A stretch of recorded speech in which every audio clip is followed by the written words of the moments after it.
Hello aspirants, welcome back to Spardha lines. ನಮ್ಮ ಒಂದು current affairs series ನ ಕಂಟಿನ್ಯೂ ಮಾಡ್ತಾ ಹೋಗೋಣ. ಇವತ್ತು ಮಾರ್ಚ್ 13 ಮತ್ತೆ 14 ಸುದ್ದಿ ಇದ್ದಂತ ಕೆಲವೊಂದು ಇಂಪಾರ್ಟೆಂಟ್ ಆರ್ಟಿಕಲ್ ಅನ್ಕೊಂಡು ಡಿಸ್ಕಸ್ ಮಾಡ್ತಾ ಹೋಗೋಣ. ಈ ಆರ್ಟಿಕಲ್ ಗಳನ್ನ ಕಲಿಯೋದಕ್ಕಿಂತ ಮುಂಚೆ ಒಂದು ಸ್ಮಾಲ್ ಅನೌನ್ಸ್ಮೆಂಟ್ ಏನಂತಂದ್ರೆ, ನಮ್ಮಲ್ಲಿ ಆಲ್ರೆಡಿ ಕರೆಂಟ್ ಅಫೇರ್ಸ್ ಎಸೆನ್ಷಿಯಲ್ ಅನ್ನೋ ಒಂದು ಪ್ರೋಗ್ರಾಮ್ ಲಾಂಚ್ ಮಾಡಿದ್ವಿ. ಏನಂತಂದ್ರೆ ನಿಮಗೆ ಡೈಲಿ ಕರೆಂಟ್ ಅಫೇರ್ಸ್ ಕನ್ನಡ ಆಗ್ಬೋದು, ಇಂಗ್ಲಿಷ್ ಆಗ್ಬೋದು, ಬೋತ್ ಕನ್ನಡ ಅಂಡ್ ಇಂಗ್ಲಿಷ್ ಏನಿದೆಯಲ್ಲ ಅದು, ಮತ್ತೆ ಮ್ಯಾಗಝಿನ್ಗಳು, ಕರೆಂಟ್ ಅಫೇರ್ಸ್ ಟೆಸ್ಟ್ಗಳು, ಅದಕ್ಕೆ ಸಂಬಂಧಪಟ್ಟಂತ ಕ್ವಿಜ್ಗಳು, ಇದನ್ನೆಲ್ಲಾನು ನಾವು ಏನ್ ಮಾಡ್ತೀವಿ ಅಂತಂದ್ರೆ ₹1 ಪರ್ ಡೇ ರೀತಿನಲ್ಲಿ ನಿಮಗೆ ಕೊಡ್ತಾ ಹೋಗ್ತೀವಿ. ಸೊ ಇದಕ್ಕೆ ಲಾಂಚ್ ಮಾಡಿರೋ ಪ್ರೋಗ್ರಾಮ್ ಹೆಸರು ಬಂದು ಕರೆಂಟ್ ಅಫೇರ್ಸ್ ಎಸೆನ್ಷಿಯಲ್ ಅಂತ ಹೇಳ್ಬಿಟ್ಟು. ಆ ಒಂದು ಪ್ರೋಗ್ರಾಮ್ ಬಗ್ಗೆ ನಾನು ಆಲ್ರೆಡಿ ಒಂದು ಡೀಟೇಲ್ ವಿಡಿಯೋ ಕೂಡ ಮಾಡಿದ್ದೀನಿ. ಆ ವಿಡಿಯೋದ ಡಿಸ್ಕ್ರಿಪ್ಷನ್ ನಿಮಗೆ ಅಥವಾ ಆ ವಿಡಿಯೋದ ಲಿಂಕ್ ನಿಮಗೆ ಡಿಸ್ಕ್ರಿಪ್ಷನ್ ಅಲ್ಲಿ ಸಿಗುತ್ತೆ, ನೀವು ಚೆಕ್ ಮಾಡಬಹುದಾಗಿರುತ್ತೆ. ಅದ್ರ ಜೊತೆಗೆ ಇನ್ನೂ ಎಕ್ಸ್ಟ್ರಾ ಇನ್ಫಾರ್ಮೇಶನ್ ಬೇಕು ಅಂತಂದ್ರೆ ನಮ್ಮ ಆಫೀಸ್ ನಂಬರ್ಗೆ ಕಾಲ್ ಮಾಡಿಬಿಟ್ಟು ನೀವು ಅದರ ಒಂದು ಡೀಟೇಲ್ಸ್ ತಗೋಬಹುದಾಗಿರುತ್ತೆ. ಆ ಪ್ರೋಗ್ರಾಮ್ ನ ಸದುಪಯೋಗ ಪಡ್ಕೋಬಹುದಾಗಿರುತ್ತೆ. ಇನ್ನು ನಮ್ಮ ಕರೆಂಟ್ ಅಫೇರ್ಸ್ ಕ್ಲಾಸಸ್ ಬರೋದಾದ್ರೆ ಇವತ್ತು ಏನೆಲ್ಲ ಡಿಸ್ಕಸ್ ಮಾಡ್ತೀವಿ ಅಂತ ನೋಡೋಣ. ಇವತ್ತು ಮೊದಲನೇ ಆರ್ಟಿಕಲ್ ಏನೇ ಡಿಸ್ಕಸ್ ಮಾಡ್ತೀವಿ ಅಂತ ನೋಡೋದಾದ್ರೆ ಲೆಪ್ಟೋಸ್ಪೈರೋಸಿಸ್ ಅನ್ನೋದು ಒಂದು ಬ್ಯಾಕ್ಟೀರಿಯಿಂದ ಬರುವಂತಹ ಡಿಸೀಸ್. ಸೊ ಇದು ಯಾಕೆ ಸುದ್ದಿನಲ್ಲಿ ಇದೆ ಅಂತಂದ್ರೆ, ಈಗ ಕರ್ನಾಟಕದಲ್ಲಿ ಈ ಕೇಸಸ್ಗಳು ಜಾಸ್ತಿ ಆಗ್ತಾ ಇದೆ. ಇದನ್ನ ಹೇಳಿರುವಂತದ್ದು ಎಕನಾಮಿಕ್ಸ್ ಸರ್ವೆ. ಸೊ ಹಾಗಾಗಿ ಇದನ್ನ ಡಿಸ್ಕಸ್ ಮಾಡ್ಬೇಕಾಗತ್ತೆ. ನಂತರ ಬಂದು ಕ್ಯೂಪೈ AI ಇಂಡಸ್ ಅಂತ ಹೇಳ್ಬಿಟ್ಟು, ಇದು ಬಂದು ಒಂದು ಕ್ವಾಂಟಮ್ ಕಂಪ್ಯೂಟರ್. ಈಗ ಇದನ್ನ IIT ರಾಯಚೂರು ಮತ್ತೆ ಧಾರವಾಡಲ್ಲಿ ಇನ್ಸ್ಟಾಲ್ ಮಾಡಿದ್ದಾರೆ. ಸೊ ಹಾಗಾಗಿ ಇದು ನೋಡ್ಬೇಕಾಗತ್ತೆ. ನಂತರ ಬಂದು ಫಿಸಿಕಲ್ ಹೆಲ್ತ್ ಇಂಡೆಕ್ಸ್ ಅಂದ್ರೆ ಸ್ಟೇಟ್ ವೈಸ್ ಫಿಸಿಕಲಿ ಹೆಲ್ತ್ ಹೇಗಿದೆ ಸ್ಟೇಟ್ಗಳದು ಅಂತ ಮೆಜರ್ ಮಾಡೋದಕ್ಕೆ ನೀತಿ ಆಯೋಗ ರಿಲೀಸ್ ಮಾಡಿರುವಂತ ಒಂದು ಇಂಡೆಕ್ಸ್ ಆಗಿರುತ್ತೆ. ಸೊ ಹಾಗಾಗಿ ಅದನ್ನು ಸ್ವಲ್ಪ ಡಿಸ್ಕಸ್ ಮಾಡ್ತಾ ಹೋಗೋಣ. ನಂತರ ಬಂದು ಪ್ಯಾಸಿವ್ ಯುಥನೇಷಿಯಾ. ಈಗ 12 ವರ್ಷಗಳ ಕಾಲ ವೆಜಿಟೇಟಿವ್ ಸ್ಟೇಟ್ ಅಲ್ಲಿ ಇದ್ದಂತ ಒಬ್ಬ ವ್ಯಕ್ತಿಗೆ ಏಮ್ಸ್ ಡೆಲ್ಲಿನಲ್ಲಿ ಈಗ ಏನಂತಂದ್ರೆ ಪ್ಯಾಸಿವ್ ಯುಥನೇಷಿಯಾ ಅಲೋ ಮಾಡಿದ್ದಾರೆ. ಸೊ ಹಾಗಾಗಿ ಇದನ್ನ ಡಿಸ್ಕಸ್ ಮಾಡ್ಬೇಕಾಗತ್ತೆ. ನಂತರ ಬಂದು ಈಗ ಏನಂತಂದ್ರೆ ಚಂಡೀಗಢ ಏನಿದೆಯಲ್ಲ, ಚಂಡೀಗಢನ ಈಗ 100% ಲಿಟ್ರೇಟ್ ಅಂತ ಡಿಕ್ಲೇರ್ ಮಾಡಿದ್ದಾರೆ. ಯಾರು ಡಿಕ್ಲೇರ್ ಮಾಡಿರುವಂತದ್ದು? ಮಿನಿಸ್ಟ್ರಿ ಆಫ್ ಎಜುಕೇಶನ್ ಮಾಡಿರುವಂತದ್ದು. ಅದಕ್ಕೆ ಸಪೋರ್ಟ್ ಮಾಡಿದಂತ ಸ್ಕೀಮ್ ಯಾವುದು? ಉಲ್ಲಾಸ್. ಸೊ ಹಾಗಾಗಿ ಇದನ್ನ ಸ್ವಲ್ಪ ಡಿಸ್ಕಸ್ ಮಾಡ್ಬೇಕಾಗತ್ತೆ. ನಂತರ ರಾಹುಲ್ ದ್ರಾವಿಡ್ ಅವ್ರು ಏನಿದೆಯಲ್ಲ ಇದರಲ್ಲ, ಸೊ ಇವ್ರಿಗೆ ಈಗ CK Naidu life time achievement award ಕೊಟ್ಟಿದ್ದಾರೆ. ಯಾರು ಕೊಟ್ಟಿರುವಂತದ್ದು? BCCI ಕೊಟ್ಟಿರುವಂತದ್ದು. ಸೊ ಹಾಗಾಗಿ ಇದ್ರ ಬಗ್ಗೆ ಸ್ವಲ್ಪ ನೋಡ್ಬೇಕಾಗತ್ತೆ. ಇದ್ರ ಜೊತೆಗೆ ಇನ್ನೊಂದಷ್ಟು ಆರ್ಟಿಕಲ್ಗಳನ್ನ ತಗೊಂಡು ಇದಕ್ಕೆ ಸಂಬಂಧಪಟ್ಟಂತ ಕೆಲವೊಂದು MCQಗಳನ್ನ ಸಾಲ್ವ್ ಮಾಡ್ತಾ ಕಂಟಿನ್ಯೂ ಮಾಡ್ತಾ ಹೋಗೋಣ ಬನ್ನಿ. ಮೊದಲನೇ ಆರ್ಟಿಕಲ್ ನೋಡೋದಾದ್ರೆ, NITI Aayog releases second annual edition of physical health index. ನೋಡಿ, ಈ ಒಂದು ಹೆಡ್ಲೈನ್ ಅಲ್ಲಿ ನಮ್ಗೆ ಎಷ್ಟೆಲ್ಲ ಇನ್ಫಾರ್ಮೇಶನ್ ಸಿಗುತ್ತೆ ಅಂತಂದ್ರೆ, ಫಿಸಿಕಲ್ ಹೆಲ್ತ್ ಇಂಡೆಕ್ಸ್ 2026 ಮಾಡಿರುವಂತದ್ದು, ಇದನ್ನ ರಿಲೀಸ್ ಮಾಡಿರುವಂತದ್ದು ನೀತಿ ಆಯೋಗ. ಇದನ್ನ ಪ್ರತಿ ವರ್ಷನೂ ರಿಲೀಸ್ ಮಾಡ್ತಾರೆ. ಸೊ ನೋಡ್ಬೇಕಾಗತ್ತೆ. ಸೊ ನೀತಿ ಆಯೋಗ ಏನ್ ಮಾಡುತ್ತೆ ಅಂತಂದ್ರೆ, ಫಿನಾನ್ಷಿಯಲ್ ಕಂಡೀಷನ್ ಸ್ಟೇಟ್ ಗಳದ್ದು ಹೇಗಿದೆ, ಸೊ ಅದನ್ನ ಒಂದು ಕಂಪೇರ್ ಮಾಡೋದ್ರಿಂದ ಏನಾಗುತ್ತೆ ಅಂತಂದ್ರೆ ಒಂದು ಕಾಂಪಿಟೇಟಿವ್ನೆಸ್ ನ ಪ್ರಮೋಟ್ ಮಾಡೋದಾಗತ್ತೆ. ಮತ್ತೆ ಆ ಒಂದು ಫಿಸಿಕಲ್ ಹೆಲ್ತ್ ಏನಿದೆ ಸ್ಟೇಟ್ ಗಳದ್ದು ಅದನ್ನ ಇನ್ನಷ್ಟು ಇಂಪ್ರೂವ್ ಮಾಡ್ಕೊಳ್ಳೋಕೆ ಅವಕಾಶ ಮಾಡಿಕೊಟ್ಟಾಗುತ್ತೆ. ಸೊ ಹಾಗಾಗಿ ಅದನ್ನ ಮೆಜರ್ ಮಾಡಿ ಫಿಸಿಕಲ್ ಹೆಲ್ತ್ ಇಂಡೆಕ್ಸ್ ಅಂತ ರಿಲೀಸ್ ಮಾಡುವಂತದ್ದು ನೀತಿ ಆಯೋಗ. ಸೊ ಈಗ ಯಾವ ಸ್ಟೇಟ್ಸ್ ಗಳು ಕೊಟ್ಟಿದ್ದಾರೆ ಅಂತಂದ್ರೆ, ಮೇಜರ್ ಆಗಿ 18 ಸ್ಟೇಟ್ಗಳು ಮತ್ತೆ 10 ನಾರ್ತ್ ಈಸ್ಟರ್ನ್ ಹಿಮಾಲಯ ಸ್ಟೇಟ್ ಗಳನ್ನ ಕವರ್ ಮಾಡ್ಕೊಂಡು ಇದನ್ನು ಕೊಟ್ಟಿರುವಂತದ್ದಾಗಿರುತ್ತೆ. ಸೊ ಇಲ್ಲಿ ಏನ್ ಮಾಡ್ತಾರೆ ಅಂತಂದ್ರೆ, ಕೆಲವೊಂದು ಕ್ರೈಟೀರಿಯಾಗಳನ್ನ ಇಟ್ಕೋತಾರೆ. ಫಾರ್ ಎಕ್ಸಾಂಪಲ್ ನೋಡ್ಬೋದು, ಕ್ವಾಲಿಟಿ ಆಫ್ ಎಕ್ಸ್ಪೆಂಡಿಚರ್. ಈಗ GSTP ಎಲ್ಲಾನು ಕಲೆಕ್ಷನ್ ಆಗ್ತಾನೆ ಇರುತ್ತೆ, ಅವ್ರಿಗೆ ಬರ್ತಾನೆ ಇರುತ್ತೆ ಟ್ಯಾಕ್ಸ್. ಎಕ್ಸ್ಪೆಂಡಿಚರ್ ಯಾವ ಮಟ್ಟದಲ್ಲಿ ಇರುತ್ತೆ? Quality of expenditure long term ಮಾಡ್ತಾರಾ, ಕ್ಯಾಪಿಟಲ್ ಎಕ್ಸ್ಪೆಂಡಿಚರ್ ಜಾಸ್ತಿ ಮಾಡ್ತಾರಾ, ಅಥವಾ ವೆಲ್ಫೇರ್ ಮೇಲೆ ಜಾಸ್ತಿ ಮಾಡ್ತಾರಾ? ಸೊ ಇದನ್ನ ಮೆಜರ್ ಮಾಡುವಂಥದ್ದು. ನಂತರ ಬಂದು ರೆವಿನ್ಯೂ ಮೊಬಿಲೈಸೇಷನ್ ಅಂತಂದಾಗ, ಕೆಲವೊಂದು ಅರ್ಬನ್ ಲೋಕಲ್ ಬಾಡೀಸ್ ಗಳಾಗ್ಬೋದು, ಪಂಚಾಯತ್ ರಾಜ್ಗಳಾಗ್ಬೋದು, ಅವುಗಳಿಗೆ ಒಂದು ರೆವಿನ್ಯೂನೇ ಇರೋದಿಲ್ಲ. ಜನರೇಟ್ ಮಾಡೋದಕ್ಕೆ ಏನೇನೆಲ್ಲ ಸ್ಕೀಮ್ಸ್ಗಳು ಅಥವಾ ಯಾವ ರೀತಿ ಪ್ರೋಗ್ರಾಮ್ಗಳನ್ನ ತರ್ತಾರೆ. ಸೊ ಮೊಬಿಲೈಸೇಷನ್ ಯಾವ ಒಂದು ಗುಣಮಟ್ಟದಲ್ಲಿ ಆಗುತ್ತೆ, ಸೊ ಅದನ್ನ ಮೆಜರ್ ಮಾಡುವಂಥದ್ದು. ಫಿಸಿಕಲ್ ಪ್ರೂಡೆನ್ಸ್, ನೀವು ಯಾವ ಒಂದು ಕ್ವಾಂಟಿಟಿನಲ್ಲಿ ಅಥವಾ ಯಾವ ಒಂದು ಕ್ವಾಲಿಟಿನಲ್ಲಿ ನೀವು ರೆವಿನ್ಯೂನ ಕಲೆಕ್ಟ್ ಮಾಡ್ಕೋತೀರಾ, ಎಕ್ಸ್ಪೆಂಡಿಚರ್ ಹೇಗೆ ಮಾಡ್ತೀರಾ, ಬ್ಯಾಲೆನ್ಸ್ ಹೇಗೆ ಮಾಡ್ತೀರಾ. ಸೊ ಇದು ನೆಕ್ಸ್ಟ್ ಬಂದು ಡೆಪ್ಟ್ ಇಂಡೆಕ್ಸ್. ಸಾಲನ ಹೇಗೆ ತಗೋತೀರಾ, ಎಷ್ಟು ಇದು ಇನ್ನೂ ಇದೆ, ಫಿಸಿಕಲ್ ಡೆಫಿಸಿಟ್ ಎಷ್ಟಿದೆ, ಇದನ್ನ ಕವರ್ ಮಾಡುವಂಥದ್ದು ಹೇಗೆ, ನಿಮ್ದು ಹಿಸ್ಟ್ರಿ ಹೇಗಿದೆ, ಇದು ನೋಡುವಂಥದ್ದು. Next sustainability. ಇರುವಂತದ್ದು ಸಾಲ ರೀತಿನಲ್ಲೇ ಹೇಗೆ ನೀವು ಸಸ್ಟೈನಬಿಲಿಟಿನ ಮಾಡ್ತೀರಾ, ಸ್ಟೇಟ್ ಗವರ್ಮೆಂಟ್ ಹೇಗೆ ರನ್ ಮಾಡ್ತೀರಾ. ಸೊ ಇದನ್ನೆಲ್ಲ ನೋಡ್ಬಿಟ್ಟು ಇವ್ರು ಏನ್ ಮಾಡ್ತಾರೆ ಅಂತಂದ್ರೆ, ಈ 5 ಪಿಲ್ಲರ್ಗಳ ಆಧಾರದ ಮೇಲೆ ಈ ಒಂದು ಫಿಸಿಕಲ್ ಹೆಲ್ತ್ ಇಂಡೆಕ್ಸ್ ನ ರಿಲೀಸ್ ಮಾಡ್ತಾರೆ. ಯಾರು ರಿಲೀಸ್ ಮಾಡುವಂತದ್ದು? ನೀತಿ ಆಯೋಗ ರಿಲೀಸ್ ಮಾಡುವಂತದ್ದು. ಸೊ ಇವ್ರು ಏನ್ ಮಾಡ್ತಾರೆ, ಈ ರೀತಿ ರಿಲೀಸ್ ಮಾಡಿ ಸ್ಟೇಟ್ ಗಳನ್ನ ಸೆಗ್ರಿಗೇಟ್ ಮಾಡ್ತಾ ಹೋಗ್ತಾರೆ. ಫಾರ್ ಎಕ್ಸಾಂಪಲ್ ಇಲ್ಲಿ ನೋಡ್ಬೋದು, achievers, front runners, performers, aspiration ಅಂತ. ಸೊ ಅಂದ್ರೆ ಯಾವ ರೀತಿನಲ್ಲಿ ಅವರು ಕ್ವಾಲಿಟಿ ವೈಸ್ ಕೊಡ್ತಾ ಹೋಗ್ತಾರೋ ಆ ರೀತಿಯಲ್ಲಿ ಅವ್ರಿಗೆ ಈ ಒಂದು ಸ್ಟೇಟಸ್ ನ ಅವ್ರು ಮಾಡ್ತಾ ಹೋಗೋದು. ಫಾರ್ ಎಕ್ಸಾಂಪಲ್ ಇವಾಗ ನೋಡ್ಬೋದಾಗಿರುತ್ತೆ, ಈಗ ಅಚೀವರ್ಸ್ ಅಂತ ಬಂದಾಗ ತುಂಬಾ ಚೆನ್ನಾಗಿ ಪರ್ಫಾರ್ಮೆನ್ಸ್ ಇರುವಂತದ್ದು ಅಕಾರ್ಡಿಂಗ್ ಟು ನೀತಿ ಆಯೋಗ. ಯಾರು ಅಂತ ಕೇಳಿದ್ರೆ ಒಡಿಶಾ, ಗೋವಾ ಮತ್ತೆ ಜಾರ್ಖಂಡ್ ಅಂತ ಹೇಳ್ತಾರೆ. ಯಾರು? ನೀತಿ ಆಯೋಗ ಹೇಳ್ತಿರುವಂತದ್ದು. ಮತ್ತೆ ಈಗ ಇನ್ನೊಂದಷ್ಟು ಇಂಪ್ರೂವ್ಮೆಂಟ್ ಏನಂತಂದ್ರೆ, ಕರ್ನಾಟಕ ಮತ್ತೆ ತೆಲಂಗಾಣ ತಮ್ಮ ಸ್ಟೇಟಸ್ ನ ಇಂಪ್ರೂವ್ ಮಾಡ್ಕೊಂಡಿದೆ. ಅಂದ್ರೆ ಈಗ ಅವು ಪರ್ಫಾರ್ಮರ್ ಬಂದಿದೆ. ಎಲ್ಲಿಗೆ ಬಂದಿದೆ? ಈಗ ಪರ್ಫಾರ್ಮೆನ್ಸ್ ಸ್ಟೇಟ್ ಬಂದಿದೆ ಕರ್ನಾಟಕ ಮತ್ತೆ ತೆಲಂಗಾಣ. ಅಷ್ಟೇ ಅಲ್ಲದೆ ಆಸ್ಪಿರೇಷನ್ ಈಗ like there in good move ಅಂತ ಹೇಳ್ಬಿಟ್ಟು ಯಾವುದು? ಕೇರಳ ಮತ್ತೆ ತಮಿಳುನಾಡನ್ನ ಆಸ್ಪಿರೇಷನ್ ಅಂತ ಹೇಳಿ ಈಗ ಡಿಕ್ಲೇರ್ ಮಾಡಿದೆ. ಸೊ ಹೀಗೆ ನೆನ್ಪಿಟ್ಕೋಬೇಕಾಗುತ್ತೆ, ಯಾರು ರಿಲೀಸ್ ಮಾಡ್ತಾರೆ, ಯಾವ ಕ್ರೈಟೀರಿಯಾ, ಯಾವ ಸ್ಟೇಟ್ಗಳು ಟಾಪ್ ಅಲ್ಲಿ ಇದೆ. ಅಟ್ಲೀಸ್ಟ್ ಬಾಟಮ್ ಕೇಳಿಲ್ಲ ಅಂತಂದ್ರೆ ಇದನ್ನ ನೋಡ್ಕೋಬೇಕಾಗುತ್ತೆ. ಕರ್ನಾಟಕ ನೆನ್ಪಿಟ್ಕೊಳ್ಳಿ, ಪರ್ಫಾರ್ಮರ್ ಆಗಿರುತ್ತೆ. ಸೊ ಇದ್ರ ಮೇಲೆ ಪ್ರಶ್ನೆ ಬಂದು ಯಾವ ರೀತಿ ಬರ್ಬೋದು? ಹಣಕಾಸು ಆರೋಗ್ಯ ಸೂಚ್ಯಾಂಕ ಅಥವಾ ಫಿಸಿಕಲ್ ಹೆಲ್ತ್ ಇಂಡೆಕ್ಸ್ ಸಂಬಂಧಿಸಿದಂತೆ ಕೆಳಗಿನ ಹೇಳಿಕೆಗಳನ್ನು ಪರಿಗಣಿಸಿ. ಭಾರತ ರಾಜ್ಯಗಳ ಆರ್ಥಿಕ ಕಾರ್ಯಕ್ಷಮತೆಯನ್ನು ಮೌಲ್ಯಮಾಪನ ಮಾಡಲು ಇದನ್ನು ನೀತಿ ಆಯೋಗವು ಬಿಡುಗಡೆ ಮಾಡುತ್ತದೆ. ಸರಿಯಾಗಿದೆ, ನೀತಿ ಆಯೋಗ ರಿಲೀಸ್ ಮಾಡುತ್ತದೆ. ಈ ಸೂಚ್ಯಂಕವು ಕಂದಾಯ ಕ್ರೋಢೀಕರಣ, ವೆಚ್ಚದ ಗುಣಮಟ್ಟ, ಹಣಕಾಸಿನ ವಿವೇಕ ಮತ್ತು ಸಾಲದ ಸುಸ್ಥಿರತೆಯನ್ನು ಸೂಚ್ಯಂಕಗಳಿಗೆ ಆಧರಿಸಿದೆ. ಕರೆಕ್ಟ್, ಇದನ್ನೆಲ್ಲ ನೋಡಿದ್ವಿ ನಾವು. ನೆಕ್ಸ್ಟ್ ಬಂದು ರಾಜ್ಯಗಳನ್ನು ಅಚೀವರ್ಸ್, ಫ್ರಂಟ್ ರನ್ನರ್ಸ್, ಪರ್ಫಾರ್ಮರ್ಸ್ ಮತ್ತು ಆಸ್ಪಿರೇಷನಲ್ಸ್ ವಿಭಾಗಗಳಾಗಿ ವರ್ಗೀಕರಿಸಲಾಗಿದೆ. ಹೌದು, ಈ ಒಂದು ಕೆಟಗರಿನಲ್ಲಿ ಅವುಗಳನ್ನ ರೆಕಗ್ನೈಸ್ ಮಾಡಿಬಿಟ್ಟು ಅವುಗಳನ್ನ ಆ ಒಂದು ಸ್ಟೇಟ್ಗೆ ಆಗ್ತಾ ಹೋಗ್ತಾರೆ. ಸೊ ಹಾಗಾಗಿ 1, 2, 3 ಸರಿಯಾಗಿದೆ. ಮುಂದಿನ ಆರ್ಟಿಕಲ್ ನೋಡೋದಾದ್ರೆ ಹೂ ಇಸ್ ಹರೀಶ್ ರಾಣಾ. ಏನಂತಂದ್ರೆ ಹರೀಶ್ ರಾಣಾ ಅನ್ನೋ ಒಬ್ಬ ವ್ಯಕ್ತಿ 12 ವರ್ಷಗಳ ಕಾಲ ಏನ್ ಡೆಲ್ಲಿನಲ್ಲಿ ವೆಜಿಟೇಟಿವ್ ಸ್ಟೇಟ್ ಅಲ್ಲಿ ಇರ್ತಾರೆ. ವೆಜಿಟೇಟಿವ್ ಸ್ಟೇಟ್ ಅಂತಂದ್ರೆ ಯಾವುದೇ ರೀತಿ ಫಿಸಿಕಲ್ ಮೂವ್ಮೆಂಟ್ಸ್ ಇರೋದಿಲ್ಲ, ಬೆಡ್ ರಿಡನ್ ಆಗಿರ್ತಾರೆ. ಆದ್ರೆ ಬ್ರೈನ್ ಆಕ್ಟಿವ್ ಆಗಿರುತ್ತೆ, ಬಟ್ ಅವ್ರು ಗ್ರಾಸ್ ಮಾಡ್ಕೋತಾ ಇದಾರ ಇಲ್ವಾ ಅದು ಗೊತ್ತಾಗಲ್ಲ. ಜಸ್ಟ್ ಒಂದು life supporting system, for example ventilator ಆಗ್ಬೋದು ಅಥವಾ ಯಾವ್ದಾದ್ರು ಒಂದು ಮೆಡಿಸಿನ್ ಆಗ್ಬೋದು, ಅದ್ರ ಮೇಲೆ ಮಾತ್ರ ಡಿಪೆಂಡ್ ಆಗಿರ್ತಾರೆ. ಸೊ ಅದು ಆ ಒಂದು ಕಂಡೀಷನ್ ಇರುವಂತ ವ್ಯಕ್ತಿಗೆ ದಯಾಮರಣನ ಕೊಡಬೇಕು ಅಂತ ಹೇಳಿ ಇವರ ತಂದೆ ಏನ್ ಮಾಡ್ತಾರೆ ಅಂತಂದ್ರೆ ಸುಪ್ರೀಂ ಕೋರ್ಟ್ ಅಲ್ಲಿ ಪಿಟಿಷನ್ ಫೈಲ್ ಮಾಡಿರ್ತಾರೆ. ಸೊ ಹಾಗಾಗಿ ಈಗ ಸದ್ಯಕ್ಕೆ ಅವ್ರಿಗೆ ಇದು ಅಲೋ ಆಗಿದೆ, ಪ್ಯಾಸಿವ್ ಯುಥೇನಾಸಿಯಾ ಅಲೋ ಆಗಿದೆ. ಸೊ ಹಾಗಾಗಿ ಸುದ್ದಿಯಲ್ಲಿ ಇರುವಂತದ್ದು ನಾವು ಈ ಪ್ಯಾಸಿವ್ ಯುಥೇನಾಸಿಯಾ ಬಗ್ಗೆ ತಿಳ್ಕೊಳ್ಳೋದು ವೆರಿ ಇಂಪಾರ್ಟೆಂಟ್ ಆಗುತ್ತೆ. ಏನಿದೆ ಪ್ಯಾಸಿವ್ ಯುಥೇನಾಸಿಯಾ ಅಂದ್ರೆ ನಿಮ್ಗೆ ಆಲ್ರೆಡಿ ಒಂದು ಐಡಿಯಾ ಅಂತ ಬಂತು. ಜಸ್ಟ್ ಒಂದು ಲೈಫ್ ಸಪೋರ್ಟಿಂಗ್ ಸಿಸ್ಟಮ್ ಏನಿದೆಯಲ್ಲ ಅಥವಾ ಒಂದು ಟ್ರೀಟ್ಮೆಂಟ್ ಏನಿದೆ ಅದನ್ನ ತೆಗೆದ್ಬಿಟ್ಟು ಅವ್ರಿಗೆ ಗೌರವಾನ್ವಿತವಾಗಿ ಅವ್ರಿಗೆ ಸಾಯೋದಕ್ಕೆ ಅವಕಾಶ ಮಾಡ್ಕೊಡೋದು. ಅಂದ್ರೆ ಏನೇ ಮಾಡಿದ್ರು ಇನ್ನು ಅವ್ರು ರಿಕವರ್ ಆಗೋದಿಲ್ಲ ಅನ್ನೋ ಒಂದು ಸ್ಟೇಜ್ ಅನ್ನ ತಲುಪಿದಾಗ ಸೊ ಅವ್ರಿಗೆ ಗೌರವಾನ್ವಿತವಾಗಿ ಸಾಯೋದಕ್ಕೆ ಡೈ ವಿತ್ ಡಿಗ್ನಿಟಿ ಅಂತ ಹೇಳ್ತೀವಿ.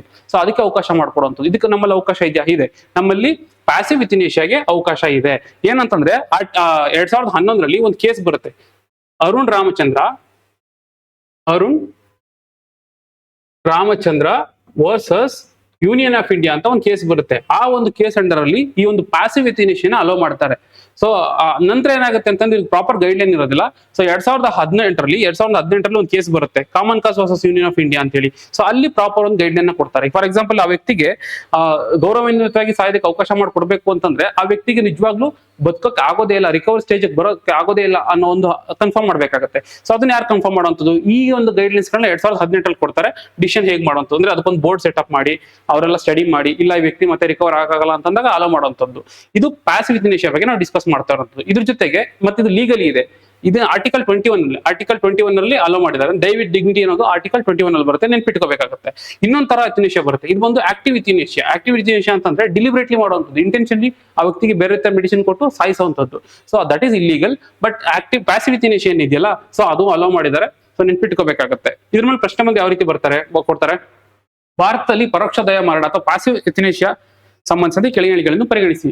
ಪರೋಕ್ಷ ದಯಾಮರಣವು ಜೀವವನ್ನು ಉಳಿಸುವ ವೈದ್ಯಕೀಯ ಚಿಕಿತ್ಸೆಗಳನ್ನು ಹಿಂಪಡೆಯುವುದನ್ನು ಅಥವಾ ಸ್ಥಗಿತಗೊಳಿಸುವುದನ್ನು ಒಳಗೊಂಡಿದೆ ಅಷ್ಟೇ.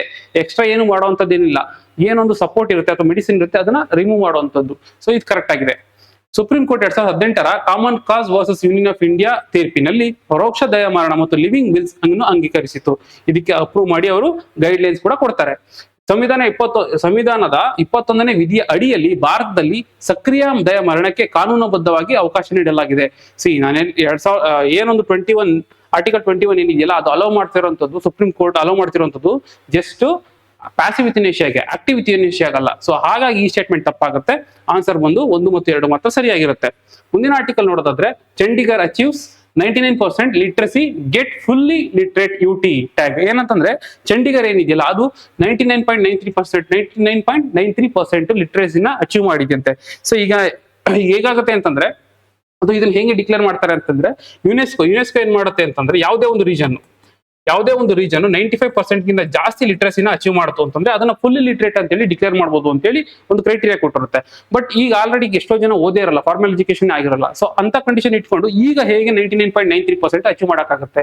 ಸೊ ಅದಕ್ಕೆ ಸಪೋರ್ಟ್ ಮಾಡೋದಕ್ಕೆ ನಮ್ಮಲ್ಲಿ ಒಂದು ಪ್ರೋಗ್ರಾಮ್ ಇದೆ, ಉಲ್ಲಾಸ್ ಅಂತ ಹೇಳ್ಬಿಟ್ಟು. ಉಲ್ಲಾಸ್ ಪ್ರೋಗ್ರಾಮ್ ನಾವು ತಂದಿರುವಂತದ್ದು ಮಿನಿಸ್ಟ್ರಿ ಆಫ್ ಎಜುಕೇಶನ್ ತಂದಿರುವಂತದ್ದು. ಮತ್ತೆ ಇದನ್ನ ಫುಲ್ಲಿ ಲಿಟ್ರೇಟ್ ಅಂತ ಡಿಕ್ಲೇರ್ ಮಾಡಿದ್ದು ಕೂಡ ಮಿನಿಸ್ಟ್ರಿ ಆಫ್ ಎಜುಕೇಶನ್ ಆಗಿರುತ್ತೆ. ಸೊ ಏನಂತಂದ್ರೆ ಉಲ್ಲಾಸ್ ಅಂತಂದ್ರೆ understanding life long learning all the society, ಎಲ್ರಿಗೂ.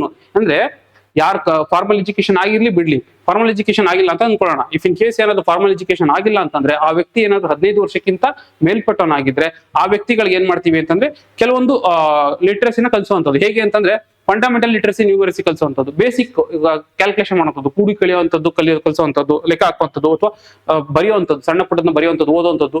ಸೊ ಈ ಒಂದು ಫೌಂಡೇಶನ್ ಲಿಟ್ರಸಿನ ಕೊಡುವಂಥದ್ದು. ಜೊತೆಗೆ critical life skills, for example ನೋಡಬಹುದು, ಆ ಮೊಬೈಲ್ ಆಪರೇಟ್ ಮಾಡೋದು ಬರಲ್ಲ, ಮತ್ತೆ ನಮ್ದು ಡಿಜಿಟಲ್ ಇಂಡಿಯಾ ಇದೆ, ಮತ್ತೆ ಒಂದು ATM ಅಲ್ಲಿ ಅವ್ರಿಗೆ ಹೇಗೆ ದುಡ್ಡು ತಗೋಬೇಕು ಅನ್ನೋದು ಗೊತ್ತಾಗಲ್ಲ.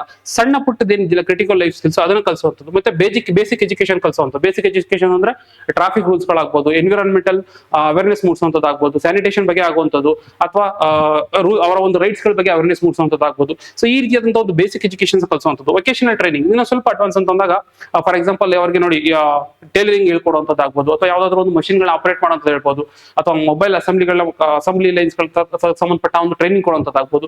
ಹೀಗೆ ಸಣ್ಣ ಪುಟ್ಟದ ವಿಚಾರಗಳು ಕಲಿಸುವಂತದ್ದಾಗಿರುತ್ತೆ. ಮತ್ತೆ ಆ ಒಂದು ಏನು ರೀಡಿಂಗ್ ಹ್ಯಾಬಿಟ್ ಏನಿದೆಯಲ್ಲ ಅದನ್ನ ಕಂಟಿನ್ಯೂ ಮಾಡುವಂಥದ್ದು. ಸೊ ಈ 5 ಕಂಪೋನೆಂಟ್ ಗಳ ಮೂಲಕ ಉಲ್ಲಾಸನ ಅಚೀವ್ ಮಾಡೋದಕ್ಕೆ ಹೆಲ್ಪ್ ಆಗ್ತಾ ಇದೆ. ಸೊ ಇವೆಲ್ಲ ಕಲಿತು ಅಂತಂದ್ರೆ ಅವ್ರನ್ನ ಲಿಟ್ರೇಟ್ ಅಂತ ಡಿಕ್ಲೇರ್ ಮಾಡ್ಬಿಟ್ಟು ಈಗ ಮಾಡಿರುವಂತದ್ದಾಗಿರುತ್ತೆ. ಅಂದ್ರೆ ಈಗ ಏನೊಂದು ಚಂಡೀಗಢ ಬಗ್ಗೆ ಮಾತಾಡ್ತಾ ಇದೆಯಲ್ಲ, ಇದೊಂದು 6th ರೀಜನ್ ಆಗಿದೆ. ಚಂಡೀಗಢ ಏನಿದೆ, ಚಂಡೀಗಢ ಇದು 6th ರೀಜನ್ ಆಗಿದೆ ಓವರ್ ಆಲ್ ಅಂತ ಬಂದಾಗ. ಇದಕ್ಕಿಂತ ಮುಂಚೆ 5 ರೀಜನ್ಗಳನ್ನ ಫುಲ್ಲಿ ಲಿಟ್ರೇಟ್ ಅಂತೇಳಿ ಗವರ್ಮೆಂಟ್ ಡಿಕ್ಲೇರ್ ಮಾಡಿದೆ. ಯಾವ್ಯಾವ ಅಂತ ನೋಡೋದಾದ್ರೆ ಕೇರಳ, ಮಿಜೋರಾಮ್, ಗೋವಾ, ತ್ರಿಪುರಾ, ಹಿಮಾಚಲ್ ಪ್ರದೇಶ ಆಲ್ರೆಡಿ ಡಿಕ್ಲೇರ್ ಮಾಡಿತ್ತು. ಬಟ್ ಚಂಡೀಗಢ ಸ್ಪೆಷಾಲಿಟಿ ಏನಂತಂದ್ರೆ ಇದು ಸೆಕೆಂಡ್ ಡ್ಯೂಟಿ ಆಗುತ್ತೆ. ಇದಕ್ಕಿಂತ ಮುಂಚೆ ಲಡಾಖ್ ಏನಿತ್ತಲ್ಲ, ಲಡಾಖ್ನ ಕೂಡ ಫುಲ್ಲಿ ಲಿಟ್ರೇಟ್ ಅಂತ ಡಿಕ್ಲೇರ್ ಮಾಡಿದ್ರು. ಸೊ ಹಾಗಾಗಿ ಉಲ್ಲಾಸ್ ಪ್ರೋಗ್ರಾಮ್ ತಿಳ್ಕೊಳ್ಳೋದು ಇಂಪಾರ್ಟೆಂಟ್ ಆಗುತ್ತೆ. ಇನ್ನೊಂದೇನಂತಂದ್ರೆ ಇದೊಂದು ಸೆಂಟ್ರಲಿ ಸ್ಪಾನ್ಸರ್ಡ್ ಸ್ಕೀಮ್ ಆಗಿರುತ್ತೆ.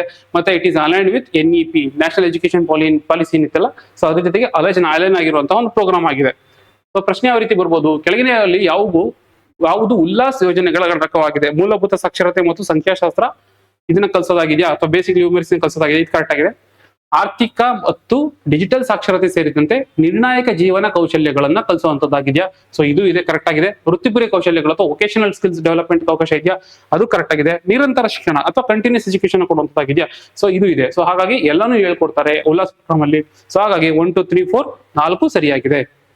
ಮುಂದಿನ ಆರ್ಟಿಕಲ್ ನೋಡೋದಾದ್ರೆ, Rahul Dravid to be conferred with BCCI's colonel CK Naidu life time achievement award. ಯಾರಿದು CK ನಾಯ್ಡು? CK ನಾಯ್ಡು ಬಂದು ಇಂಡಿಯಾದ ಟೆಸ್ಟ್ ಫಾರ್ಮೆಟ್ ಏನಿದೆಯಲ್ಲ, ಸೊ ಅದರಲ್ಲಿ ಬಂದಂತಹ ಮೊದಲನೇ ಕ್ಯಾಪ್ಟನ್ ಆಗಿರ್ತಾರೆ CK ನಾಯ್ಡು ಅವರು. ಸೊ ಅವರ ಒಂದು ನೆನಪಿನ ಅರ್ಥ ಏನ್ ಮಾಡ್ತೀವಿ ಅಂತಂದ್ರೆ 1994 ಅಲ್ಲಿ ಒಂದು ಅವಾರ್ಡ್ ನ ಇನ್ಸ್ಟಿಟ್ಯೂಟ್ ಮಾಡ್ತೀವಿ, ಶುರು ಮಾಡ್ಕೋತೀವಿ 1994 ಅಲ್ಲಿ. ಅದಕ್ಕಿಟ್ಟ ಹೆಸರೇ ಬಂದು ಕರ್ನಲ್ CK ನಾಯ್ಡು ಅವಾರ್ಡ್ ಅಂತ ಹೇಳ್ಬಿಟ್ಟು, ಯಾರು ಲೈಫ್ ಟೈಮ್ ಕಾಂಟ್ರಿಬ್ಯೂಷನ್ ಕೊಟ್ಟಿರ್ತಾರೆ ಕ್ರಿಕೆಟ್ಗೆ ಅಂತ ಹೇಳಿ ಅವ್ರಗಳನ್ನ ರೆಕಗ್ನೈಸ್ ಮಾಡಿ ಕೊಟ್ಟಿರುವಂತದ್ದಾಗಿರ್ತದೆ. ಸೊ ಇದನ್ನು ಕೊಡ್ತಾ ಇರೋಂಥದ್ದು BCCI, Board of Control Cricket in India ಅಂತ ಏನ್ ಕರಿತೀವಲ್ಲ, Board of Control for Cricket in India ಅಂತ ಹೇಳಿ. ಸೊ ಅವ್ರು ಕೊಡ್ತಾ ಇರೋಂಥದ್ದು BCCI ಕೊಡ್ತಾ ಇರೋಂಥದ್ದು, BCCI ಕೊಡ್ತಿರುವಂತ ಅವಾರ್ಡ್ ಆಗಿರುತ್ತೆ CK ನಾಯ್ಡು ಅವಾರ್ಡ್. ಇದೇನಕ್ಕೆ ಲೈಫ್ ಟೈಮ್ ಅಚೀವ್ಮೆಂಟ್ ಮಾಡಿರೋಂಥವ್ರಿಗೆ. ಸೊ ಏನೇನಿರುತ್ತೆ ಅಂತಂದ್ರೆ ಇದ್ರಿಗೆ ಟ್ರೋಫಿ ಇರುತ್ತೆ, ಸಿಟಿಲೇಷನ್ ಇರುತ್ತೆ, 25 ಲಕ್ಷ ಕ್ಯಾಶ್ ಪ್ರೈಸ್ ಕೂಡ ಕೊಡ್ತಾರೆ.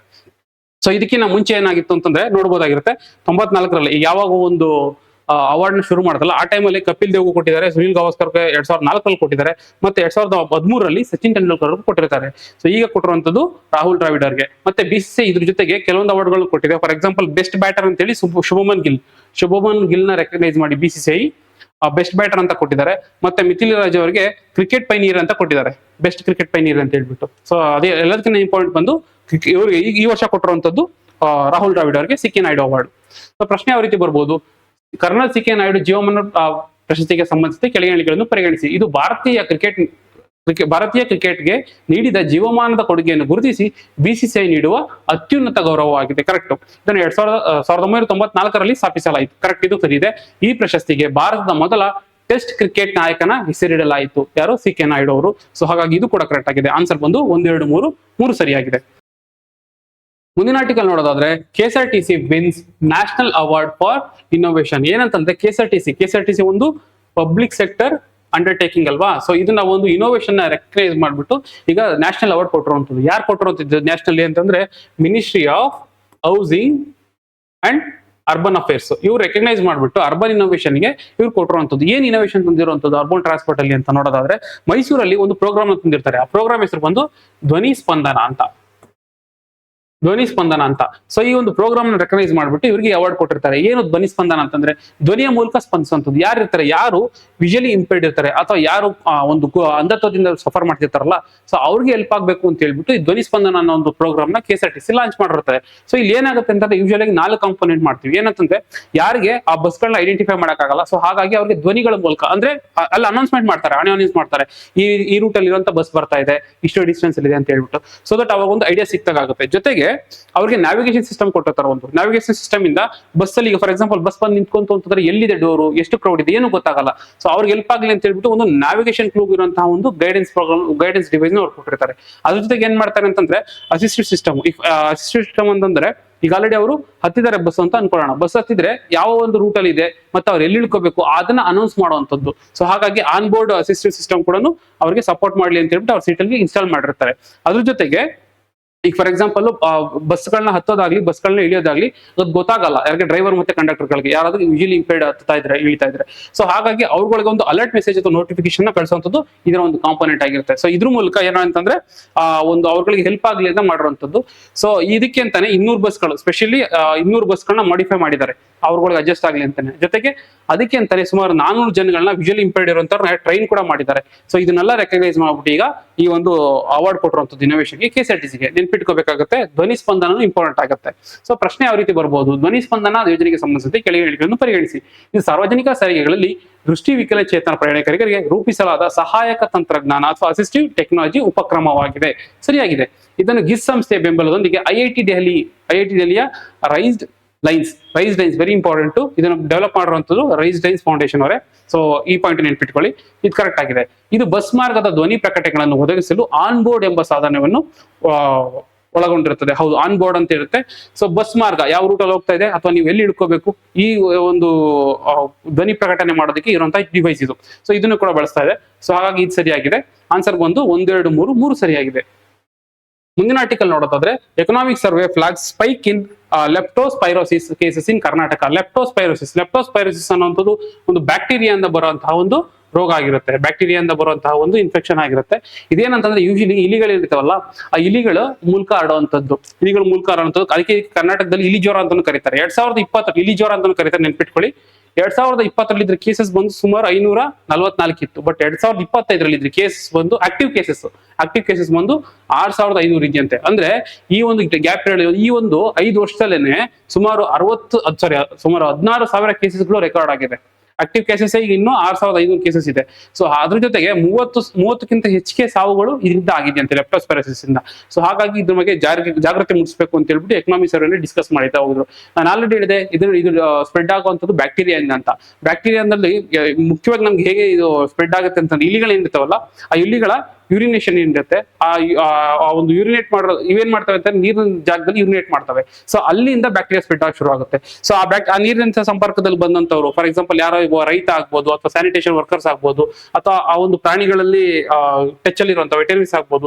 ಸೊ ಇವ್ರುಗಳಿಗೆ ಏನಾಗುತ್ತೆ ಅಂತಂದ್ರೆ ಎಲ್ಲಾದ್ರೂ ಕಟ್ಟಾಗಿಲ್ಲ ಅಂತಂದ್ರೆ ಅಥವಾ ಮೂಗು ಬಾಯಿಗಳ ಮೂಲಕ ನೀರಿಗೆ ಹೋದಾಗ ಸೊ ಅದರಿಂದ ಇನ್ಫೆಕ್ಷನ್ ಆಗ್ತಾ ಹೋಗುತ್ತೆ. ಮತ್ತೆ ಇದು ಸಿಂಪ್ಟಮ್ಸ್ ಹೇಗಿರುತ್ತೆ ಅಂತಂದ್ರೆ ಈ ಡೆಂಗ್ಯೂ ಮತ್ತೆ ಮಲೇರಿಯಾ ಸಿಂಪ್ಟಮ್ಸ್ಗಳೇ, ಫೀವರ್ ಇರುವಂತದ್ದು, ಹೆಡ್ ಏಕ್ ಇರುವಂತದ್ದು, ಈ ತರ ಮತ್ತೆ ಮಸಲ್ ಪೇನ್ ಇರುವಂತದ್ದು ಇದನ್ನ ನೋಡ್ತಾ ಹೋಗ್ತೀವಿ.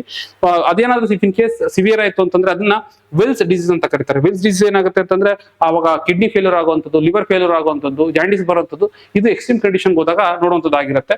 ಬಟ್ ಇದಕ್ಕೆ ಅಂತ ಏನು ಮೆಡಿಸಿನ್ ಇಲ್ಲ. ಬಟ್ ಈ ಒಂದು ಸಿಂಪ್ಟಮ್ಸ್ ಗಳನ್ನ ಕಡಿಮೆ ಮಾಡಬೇಕು ಅಂತ ಹೇಳಿ ಪೆನ್ಸಿಲಿನ್ ಕೊಡ್ತಾ ಹೋಗ್ತಾರೆ. So very important leptospirosis. ಇದ್ರ ಮೇಲೆ ಪ್ರಶ್ನೆ ಬಂದ್ರೆ ಯಾವ ರೀತಿ ಬರ್ಬೋದು, ಲೆಪ್ಟೋಸ್ಪೈರೋಸಿಸ್ ಅಥವಾ ಇಲಿ ಜ್ವರ ಕಾಯಿಲೆಗೆ ಸಂಬಂಧಿಸಿದಂತೆ ಕೆಳಗಿನಗಳನ್ನು ಪರಿಗಣಿಸಿ. ಇದು ಲೆಪ್ಟೋಸ್ಪೈರಾ ಎಂಬ ಬ್ಯಾಕ್ಟೀರಿಯಾದಿಂದ ಉಂಟಾಗುವ ಝೂನಾಟಿಕ್ ಅಥವಾ ಮನುಷ್ಯರಿಂದ ಪ್ರಾಣಿಗಳಿಗೆ ಬರುವಂತಹ ರೋಗಗಳು ಆಗಿದೆ ಅಂತ ಹೇಳ್ತಾ ಇದ್ದಾರೆ. ಇದು ಕರೆಕ್ಟ್ ಆಗಿದೆ. ಸೋಂಕಿತ ಪ್ರಾಣಿಗಳ ಮೂತ್ರದಿಂದ ಕಲುಷಿತಗೊಂಡ ನೀರಿನ ಸಂಪರ್ಕದ ಮೂಲಕ ಇದು ಹರಡುತ್ತದೆ. ಇದು ಸರಿಯಾಗಿದೆ. ಇದು ದಶಾಂಶಗಳು ರೊಡೆಂಟ್ಗಳಿಂದ ಮಾತ್ರ ರೋಗವು ಆಶ್ರಯ ಪ್ರಾಣಿಗಳಾಗಿವೆ. ಅಂದ್ರೆ ಇದೇನ್ ಹೇಳ್ತಾ ಇದೆ ಅಂತಂದ್ರೆ ಇಲಿ ಮತ್ತೆ ಹೆಗ್ಣಗಳಿಂದ ಮಾತ್ರ ಇದು ಸ್ಪ್ರೆಡ್ ಆಗುತ್ತೆ ಅಂತ ಹೇಳ್ತಾ ಇದೆ. ಇಲ್ಲ, ಇಲಿ ಹೆಗ್ಣ ಅಷ್ಟೇ ಅಂತಲ್ಲ, ಇವನ್ ಹಂದಿಗಳಾಗ್ಬೋದು ಅಥವಾ ಬೇರೆ ಬೇರೆ ಪ್ರಾಣಿಗಳಾಗ್ಬೋದು. ಸೊ ಅವುಗಳಿಂದನೂ ಬರೋ ಜಾಸ್ತಿ ಇದೆ.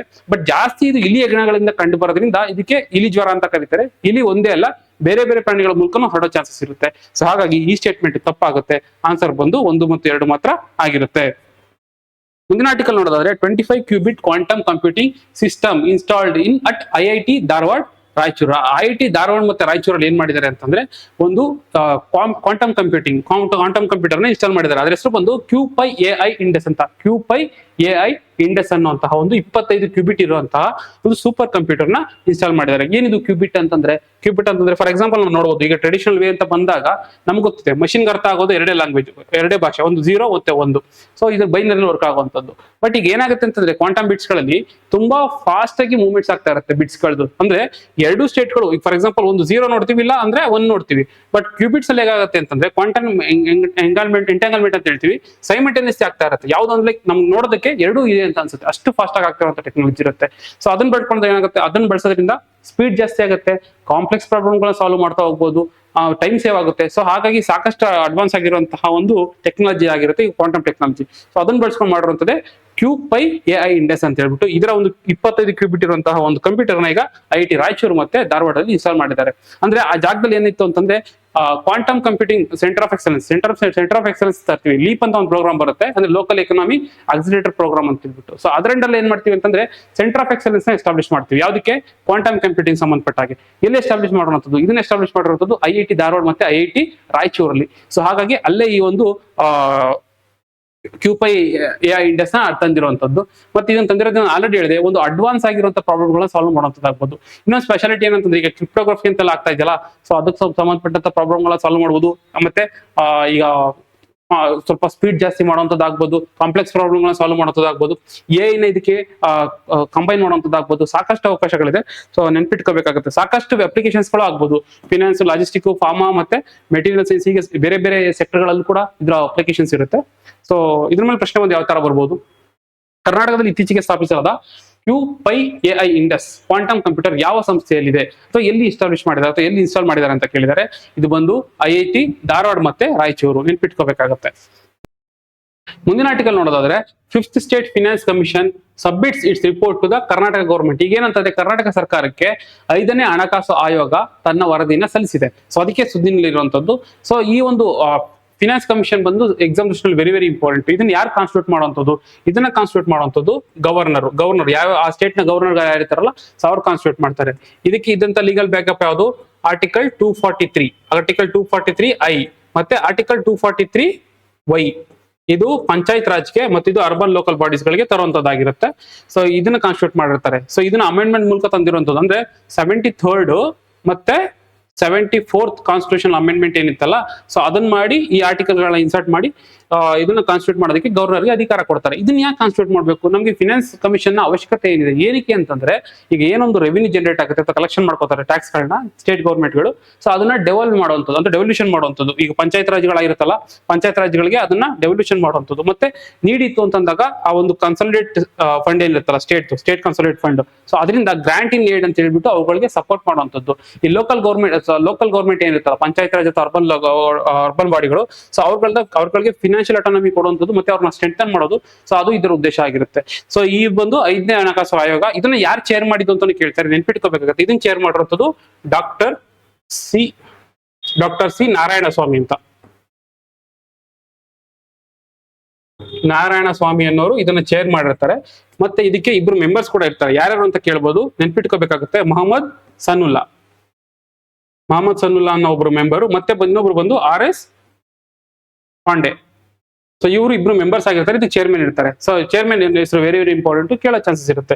ಸೊ ಇದ್ರ ಉದ್ದೇಶ ನಿಮ್ಗೆ ಗೊತ್ತಾಯ್ತು. ಮತ್ತೆ ಈ ಸಲ ಏನು ರೆಕಮೆಂಡ್ ಮಾಡಿದ್ದಾರೆ ಅಂತಂದ್ರೆ, ಇವ್ರು ಇಲ್ಲಿ ನೋಟಿಸ್ ಮಾಡಿದ್ದೇನಂತಂದ್ರೆ, ಈ ಕರ್ನಾಟಕದಲ್ಲಿ ಸುಮಾರು 70% GST ಕಲೆಕ್ಷನ್ ಏನಾಗ್ತಾ ಇದೆಯಲ್ಲ, ಅದು ಅರ್ಬನ್ ಲೋಕಲ್ ಬಾಡೀಸ್ ಇಂದಾನೆ ಆಗ್ತೈತೆ ಅಂತೆ. ಸೊ ಹಾಗಾಗಿ ಅವ್ರಿಗೆ ಸ್ವಲ್ಪ ನೀವು ಎಕ್ಸ್ಟ್ರಾ ವೇಟೇಜ್ ಕೊಡ್ಬೇಕಾಗುತ್ತೆ. ಏನ್ ಕಲೆಕ್ಟ್ ಆಗುತ್ತಲ್ಲ ಅದರಲ್ಲಿ 5% GST ಶೇರ್ ನ ನೀವು ಮುನ್ಸಿಪಾಲಿಟೀಸ್ ಗಳಿಗೆ ಕೊಡಬೇಕಾಗುತ್ತೆ ಅಥವಾ ಅವುಗಳ ಡೆವಲಪ್ಮೆಂಟ್ಗೆ ಇಡಬೇಕಾಗುತ್ತೆ ಅಂತ ಹೇಳಿ ಸಜೆಸ್ಟ್ ಮಾಡಿರುವಂತದ್ದು. ಮತ್ತೆ ಅವ್ರದ್ದು ಏನ್ ರೆವಿನ್ಯೂ ಇದೆಯಲ್ಲ ಅದನ್ನ ಬೂಸ್ಟ್ ಮಾಡಿ, ಅಟ್ಲೀಸ್ಟ್ 52% ಬೂಸ್ಟ್ ಮಾಡಿ ಲೋಕಲ್ ಬಾಡಿಗಳಿಗೆ. ಹೇಗೆ ಮಾಡುವಂತದ್ದು? ಫಾರ್ ಎಕ್ಸಾಂಪಲ್ ನೋಡಬಹುದು, ಈಗ ಲ್ಯಾಂಡ್ ಇರುತ್ತೆ, ಅದನ್ನ ಲೀಸಿಂಗ್ ಗೆ ಪ್ರಮೋಟ್ ಮಾಡುವಂಥದ್ದು. ಯೂಸ್ ಮಾಡದಿರುವಂತ ಲ್ಯಾಂಡ್ ಇದ್ರೆ ಅದಕ್ಕೆ ಆ ಒಂದು ಲೋಕಲ್ ಗೌರ್ಮೆಂಟ್ ಗಳಿಗೆ ಅಧಿಕಾರ ಕೊಡುವಂಥದ್ದನ್ನ ಲೀಸ್ ಮಾಡಿ ಅಂತ ಹೇಳ್ಬಿಟ್ಟು. ಸೊ ಅದರಿಂದ ರೆವಿನ್ಯೂ ಜನರೇಟ್ ಆಗುತ್ತೆ. ಅಷ್ಟೇ ಅಲ್ಲದೆ ಫಾರ್ ಎಕ್ಸಾಂಪಲ್ ಕೆಲವೊಂದು ಆಡ್ಸ್ ರೆಂಟ್ಸ್ ಗಳು ಇರ್ತಾರೆ, ರೆಂಟ್ಸ್ ಅನ್ನ ಡಿಸ್ಕಸ್ ಮಾಡ್ತೀವಿ. ಆಡ್ಸ್ ಮಾಡುವಂಥದ್ದು ಫಾರ್ ಎಕ್ಸಾಂಪಲ್ ಈಗ ಹೋರ್ಡಿಂಗ್ಗಳೆಲ್ಲ ಆಗ್ತಾರೆ. ಸೊ ಅದ್ರದ ಒಂದು ಏನ್ ಫೀಸ್ ಬರುತ್ತೆ ಅಥವಾ ಅದ್ರ ಫೈನ್ ಏನ್ ಬರುತ್ತೆ ಅದನ್ನೆಲ್ಲ ಲೋಕಲ್ ಗೌರ್ಮೆಂಟ್ ಗಳಿಗೆ ಕೊಡುವಂಥದ್ದು. ಮತ್ತೆ ಈಗ ವಾರ್ಡ್ ಲೆವೆಲ್ ಅಲ್ಲಿ ಏನು ಡಿಸೆಂಟ್ರಲೈಸೇಷನ್ ಮಾಡಿ ಅವ್ರಗಳಿಗೆ ಫಿನಾನ್ಷಿಯಲ್ ಅಟಾನಮಿ ಕೊಡುವಂಥದ್ದು. ಸೊ ಈ ಕೆಲಸಗಳನ್ನ ಮಾಡಿ ಅಂತ ಹೇಳಿ ರೆಕಮೆಂಡ್ ಮಾಡಿದೆ. ಅಷ್ಟೇ ಅಲ್ಲದೆ ಈಗ ನಾವು ನೋಡಬಹುದು ಅರ್ಬನ್ ಕಂಡೀಷನ್ಸ್ ಅಲ್ಲಿ ಅಥವಾ ಅರ್ಬನ್ ಏರಿಯಾಗಳಲ್ಲಿ ಕೆಲವೊಂದು ಪ್ರಾಬ್ಲಮ್ಸ್ ಗಳಿರ್ತವೆ. ಫಾರ್ ಎಕ್ಸಾಂಪಲ್ ಅರ್ಬನ್ ಫ್ಲಡ್ಡಿಂಗ್ ಆಗ್ಬೋದು, ಅದನ್ನ ತಪ್ಪಿಸ್ಬೇಕು ಅಂತ ಹೇಳ್ಬಿಟ್ಟೆ ಒಂದು ಡಿಸಾಸ್ಟರ್ ಮ್ಯಾನೇಜ್ಮೆಂಟ್ ಅಥವಾ ಹೆಲ್ತ್ ಫಂಡ್ಸ್ ಗಳನ್ನ ಕ್ರಿಯೇಟ್ ಮಾಡಿ ಅಂತಾನೆ ಹೇಳುತ್ತೆ. ಸೊ ಹಾಗಾಗಿ ಇದನ್ನೆಲ್ಲ ನೋಟ್ ಮಾಡ್ಕೋಬೇಕಾಗುತ್ತೆ. ಸೊ ಇದ್ರ ಮೇಲೆ ಪ್ರಶ್ನೆ ಯಾವ ತರ ಬರುತ್ತೆ? ಕರ್ನಾಟಕದ 5ನೇ ರಾಜ್ಯ ಹಣಕಾಸು ಆಯೋಗಕ್ಕೆ ಸಂಬಂಧಿಸಿದ ಕೆಳಗಿಳಿಕೆಗಳನ್ನು ಪರಿಗಣಿಸಿ. ಇದು ನಗರ ಸ್ಥಳೀಯ ಸಂಸ್ಥೆಗಳಿಗೆ ರಾಜ್ಯ ಜಿಎಸ್ಟಿ ಆದಾಯದ ಕನಿಷ್ಠ 5% ಪಾಲನ್ನು ನೀಡುವಂತೆ ಶಿಫಾರಸು ಮಾಡಿದೆ. ಸರಿಯಾಗಿದೆ. ಕರ್ನಾಟಕದ ಜಿಎಸ್ಟಿ ಆದಾಯದ ಸುಮಾರು 70% ಕೇವಲ ನಗರ ಪ್ರದೇಶಗಳಿಂದಲೇ ಗಳಿಕೆಯಾಗುತ್ತಿದೆ ಎಂದು ಆಯೋಗವು ಗಮನಿಸಿದೆ. ಹೌದು, ಇದನ್ನ ಹೈಲೈಟ್ ಮಾಡಿ ಹೇಳಿದೆ, ಹಾಗಾಗಿ ಇದು ಕರೆಕ್ಟ್ ಆಗಿದೆ. ಸಂವಿಧಾನದ 243(i) ವಿಧಿಯ ಅದಿಯು ಪ್ರತಿ 5 ವರ್ಷಗಳಿಗೊಮ್ಮೆ ರಾಜ್ಯ ಹಣಕಾಸು ಆಯೋಗವನ್ನು ರಚಿಸಲು ಭಾರತದ ರಾಷ್ಟ್ರಪತಿಗಳಿಗೆ ಕಡ್ಡಾಯಗೊಳಿಸಿದೆ. ರಾಷ್ಟ್ರಪತಿಗಳಲ್ಲ, ಬದಲಿಗೆ ಗವರ್ನರ್ಗೆ ಅಧಿಕಾರ ಇರುವಂತದ್ದು. ಸೊ ಹಾಗಾಗಿ ಸ್ಟೇಟ್ಮೆಂಟ್ ತಪ್ಪಾಗುತ್ತೆ. ಆನ್ಸರ್ ಬಂದು 1 ಮತ್ತು 2 ಮಾತ್ರ ಸರಿಯಾಗಿದೆ. ಇಷ್ಟು ಆರ್ಟಿಕಲ್ ಜೊತೆ ಈ ಒಂದು ಸೆಷನ್ ಮುಗಿಸೋಣ. ಮುಂದೆ ಇನ್ನೊಂದಷ್ಟು ಆರ್ಟಿಕಲ್ ಅಂತ ಡಿಸ್ಕಸ್ ಮಾಡ್ತಾ ಹೋಗೋಣ. Thank you.